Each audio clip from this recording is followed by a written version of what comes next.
ये बताओ आपका 11th कैसा था? 11th नहीं था, फिजिक्स तो बिल्कुल भी ठीक नहीं था, और मैथ्स था बहुत, मैं कह सकती थी कि हम मेंस के हिसाब से कर सकती थी। मेंस के हिसाब से कैसा था? केमिस्ट्री केमिस्ट्री अच्छा था। अच्छा था और फिजिक्स नहीं सेल्फ आता कर था। सकता था। पर आपने आईआईटी की तैयारी नहीं की थी 11th में अगर देखें तो? हाँ, नहीं की थी। नहीं की थी, फिर 12th स्टार्ट हुआ तो आपको हम्म। लगा साथ साथ में 11th पढ़ लें? हाँ, स्टार्टिंग में लगाता था, और 12th का जो शेड्यूल था उससे एक्स्ट्रा मैंने निकालने का ट्राई किया था, बट वो हेल्थ पर आ जा रहा था कि नहीं, अब नहीं हो पाएगा। तो 12th के साथ 11th नहीं पढ़ी आपने साल भर? नहीं, क्योंकि इस पर फिर फोकस नहीं रह पाता। तो आपकी जनरल रैंक है 5008। 5008 और मार्क्स आपके आए हैं 172। एडवांस में मार्क्स हैं इनके 172। तो क्या आपके टेस्ट में भी इतने नंबर आ रहे थे एडवांस के टेस्ट में बैचेस में? नहीं, कितने आते 150 थे? तक हाईएस्ट। 150 हाईएस्ट। एवरेज क्या चलता था? एवरेज वही 120 से 150। 120 से 150। 150। आपका 11th थोड़ा कमज़ोर था, 12th में आपने ऑनलाइन लक्ष्य जेई से पढ़ा और 12th में कहीं ऑफलाइन आप नहीं गए थे। नहीं गए। और इसके बाद स्कोरिंग अ नंबर ऑफ 172 150, क्या ये बहुत डिफिकल्ट है या इसका कोई तरीका है? सिर्फ हार्ड वर्क, हम बोले तो हार्ड वर्क से सब कुछ पॉसिबल है।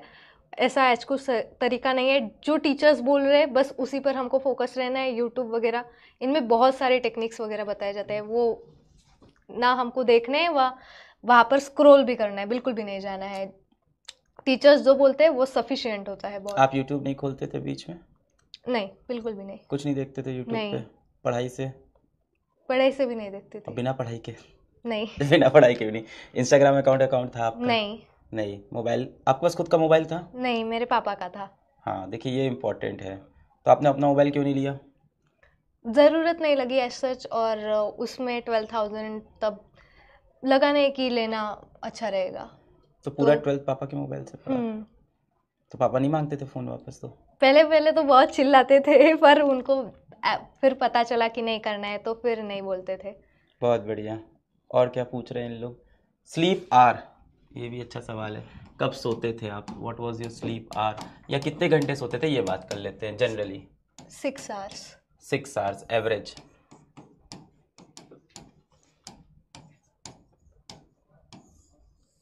एवरेज 6 आवर्स ये सोते थे? 10 to 4 एंड सफिशिएंट होता है बहुत ज़्यादा। और अगर हम मेडिटेशन एंड योगा ये अगर साथ में करें तो वो हमको बैठने में भी बहुत ज़्यादा हेल्प करता है। एक माइक और है क्या अपने को? है ना? ये धनुषी वाला यूज़ कर लेंगे अपन, है ना?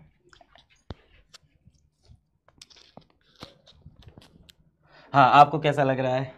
बहुत अच्छा लग रहा है, क्योंकि बेटी ने जेई क्रैक कर ली है, तो बहुत अच्छा लग रहा है। और इनकी मम्मी ने बहुत हार्ड वर्क किया है। आप लोग अपनी मम्मी को ये वीडियो ज़रूर दिखाइएगा। इनकी मम्मी बहुत संघर्ष की, बहुत मेहनत की। 3 जगह इन्होंने जॉब की है। पहले 2 जगह करती थी, अब ये 3 जगह, सुबह, दोपहर और रात, पूरे टाइम इन्होंने जॉब की है और अपनी बच्ची को सपोर्ट करते हैं। फीमेल एम्पावरमेंट का बेस्ट एग्जाम्पल अगल बगल खड़ा है एकदम। महिला सशक्तिकरण का एक तरफ माता श्री हैं जिन्होंने 3 जॉब की अपनी बच्ची को पढ़ाने के लिए, और दूसरी तरफ बच्चे जिसने उसके बदले में जो फ्रेम से कट रहे हो, जिसके उन्होंने बदले में आईटी एडवांस फोड़ दिया और अब आईटी दिल्ली जा रहे हैं।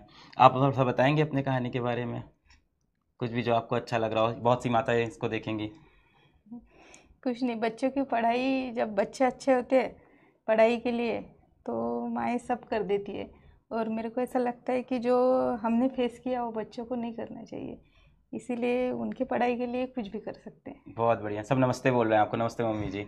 देखिए बच्चे बहुत प्यारे हैं यहाँ पे, सब नमस्ते नमस्ते प्रणाम चल रहा है। बहुत बढ़िया। अपनी मम्मी लोग को दिखाइएगा। तो इनके पिताजी को थोड़ी दिक्कत हो गई थी। धनश्री आप बताएंगे, आप चाहेंगे? ये माइक। तो इसकी वजह से आंटी ने बहुत मेहनत किया, मैम ने बहुत मेहनत किया, बहुत काम किया। सॉरी, मेरे मुंह से आंटी निकल गया। सॉरी। हाँ, एक्चुअली मेरे पापा को पैरालाइज हो गया था, जो राइट साइड होती है वो उनकी वर्क नहीं कर रही थी, तो फिर उनका जो भी कुछ था शॉप वगैरह, तो वो उनको बंद करना पड़ा। उसके बाद मम्मी ने काम किया सारा। फिर भी उन्होंने किया कुछ, बट वो ऐसा नहीं कर पाए फिर। बहुत बढ़िया। तो देखिए ऐसे आपको भी लड़ना है, संघर्ष करना है, और दूर दराज के इलाके में बैठ के भी आप आईआईटी निकाल सकते हैं। और सारी लड़कियां जो बैच में हैं, आई थिंक आप सभी को स्ट्रेंथ मिलेगी धनश्री को देख के। एक्चुअली आपको जब 150 180 नंबर लाने हैं तो आपको 50% ही पेपर करना है। तो आपको ये नहीं सोचना है। कई बार क्या होता है जब अपन मॉक टेस्ट दे रहे होते हैं या प्रैक्टिस कर रहे होते हैं तो बहुत हार्ड सवाल आता है तो अपन फंस जाते हैं, फिर आपको लगता है नहीं ये सवाल क्यों नहीं हो रहा है। आपको ये देखना है आपको सारे सवाल करने ही नहीं है, आपको 50% पेपर करना है 180 नंबर के लिए।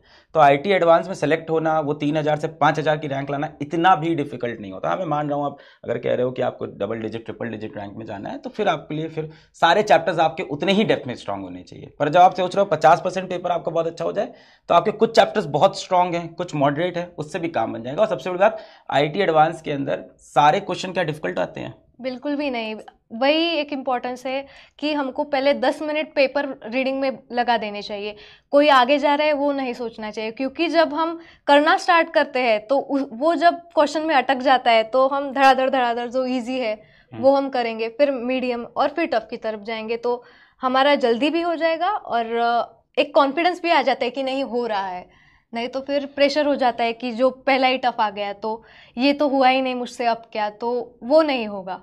नंबर उतने ही मिलने हैं, चाहे तुम इजी क्वेश्चन कर लो चाहे टफ क्वेश्चन कर लो। तो अपना ईगो वहाँ नहीं सेटिस्फाई करना है, मैक्सिमम नंबर कहाँ कहाँ से लाने हैं ये देखना चाहिए। यही मैं बता रहा हूँ कि 150 180 लाने के लिए आपको सबसे पहले पहचानने हैं कि ये सवाल तो अपने को कर लेने चाहिए इजी मॉडरेट वाले।